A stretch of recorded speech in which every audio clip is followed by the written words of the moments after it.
Well, hello, my friends and fellow lovers of miniatures on the interwebs. I'm Dakian. This is Monday, the 6th of June, 2022, and I'm here at Ramble. And we're starting out with a shot of, unfortunately, everything that got finished this week. And I had a real rush of production last week, and that is often followed by a slump the next week.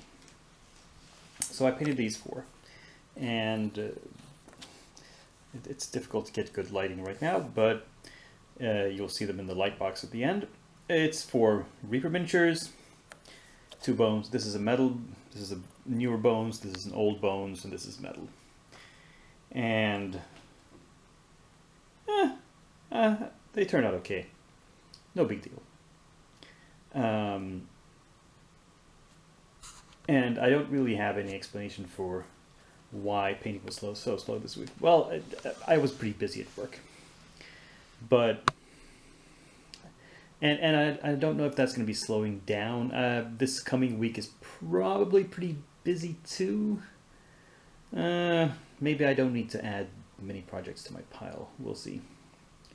Anyway, let's have some look at the stuff that's unfinished. Here on my work table you can see everything that's in progress, and there's some paint standing here as well. We have the old sea giant, we have the hippocampus, we have the werebat, and then we have a lot of human characters here. Some of them have quite a bit of paint on them, like this guy, but they still need a lot of refinement to make them work. They just have some basic base coats, others just have undercoats. And yeah, not very far along at all. But you know, I think one issue might be that I took on too much at once. I bit off more than I can chew, so that I've started so many projects and I'm trying to paint a little bit on each of them at once, and I get overwhelmed, and then I put my paintbrush down and go do something else instead. So I think what I'll do is I'll break all these minis up into a few chunks, like 3. Let's see, how many are there? Let's do this. 3, 5, 7, 9 characters. Maybe if I paint them 3 and 3, I'll pick out 3 of them to paint at once and finish those before I start the next 3, and so on. And that might make it feel more manageable and not cause me to burn out. So yeah, that's my theory. We'll see how it works out. And here, as you see, we have all the sci-fi troopers assembled. They've been applied to their bases and glued together, hidden the seams. Haven't done any basing material yet. I need to do that before I prime them. Now, 2 things. A lot of them have options for helmets, whether they are fully closed visors, like this one, or they're half visors and you can see a bit of their face. This guy has like glasses and a chin strap. That's the usual one. Not all of these kits had enough options to make all of them the same. So I went 50-50 instead. About half of them have each type of helmets. And then I did a couple of, I used the officer's kit. This one is not an officer's head, it's just a trooper head, but I added a pistol and a power fist. So maybe he's a sergeant. In this case, this guy has a chainsword and a lasgun and an officer's head with the beret. Is it a beret? Yeah, it's a beret. I didn't want to, I did have another officer. I could have made one more officer, but I decided not to for various reasons. The other thing I want to say is that some of the connection points, especially at the wrists, a lot of these connect at the wrists. They were not all great. A lot of them, if you look closely, you'll see that it's kind of at a bad angle here at the wrist. It looks kind of twisted.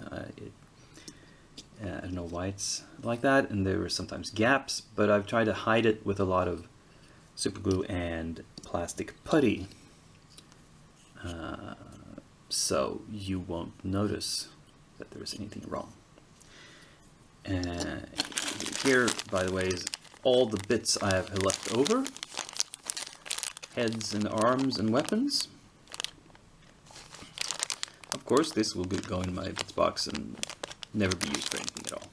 Now, you might have noticed another guy standing here to the side, and this is, as you can see, a resin miniature. This is from that kit of Renaissance style figures, where I assembled them. You know, legs, body, head, arms, hands, all separate, and I pieced them together myself. So I pieced together another one, and this is because my Warhammer Fantasy Roleplay character is gonna try to learn fighting with rapier and dagger. This is not exactly a rapier, but it was the closest thing to a rapier, a long thin sword that was available to me. So yeah, for future use, I'm putting him together.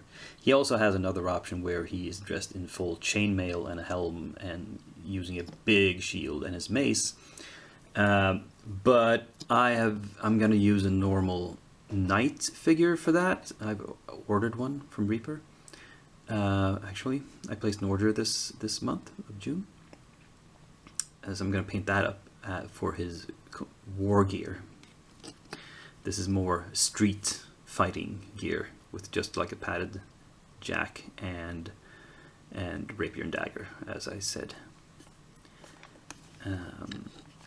Yeah. Expected to see these prepped and fully prepped and primed, and probably some base coats on them by next week. Probably not completed, but you know, more on the way.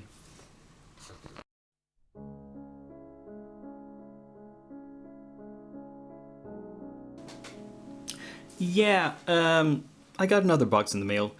This one is from Hassle-Free Miniatures, and this is also because they had a sale. Not as big a sale as Heresy did, but I still felt the need to support them because they're a company I really like.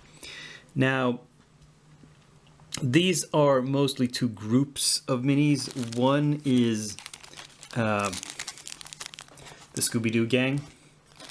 Velma, Daphne, they don't have the official names. We have Felicity, we have Fred, who's called something else, and we have Hamlet. This is Scooby-Doo. And here's Woolsey, who is Shaggy. I've actually painted one of these before. I painted Felicity before, a long time ago. I had only that model then, but I got an extra copy now because they were bought as part of a pack. And I've also painted the so-called post-apoc gang, which is these 5 characters but in a post-apocalypse setting with some weapons and more grungy outfits. But this is the official gang. This is just gonna paint these in the normal colors. Then we have Dynamic Halfdan, Dynamic Sigrid, Björner, Ulfred, and Haleth, which is the Dynamic Ulfred's gang. These are all inspired by the TV show Vikings, I believe. And these are the dynamic poses versions. I don't have the standard poses. They were out of stock when I placed this order. So they're all kind of Viking-esque figures, and there's a couple of random figures. We have Jarl Frazee, who's a naked sort of demon, to go with the other set of naked demons I've got from Hassle-Free. I've got the Incubi and the Succubi set, and another big, the Cambion Brute.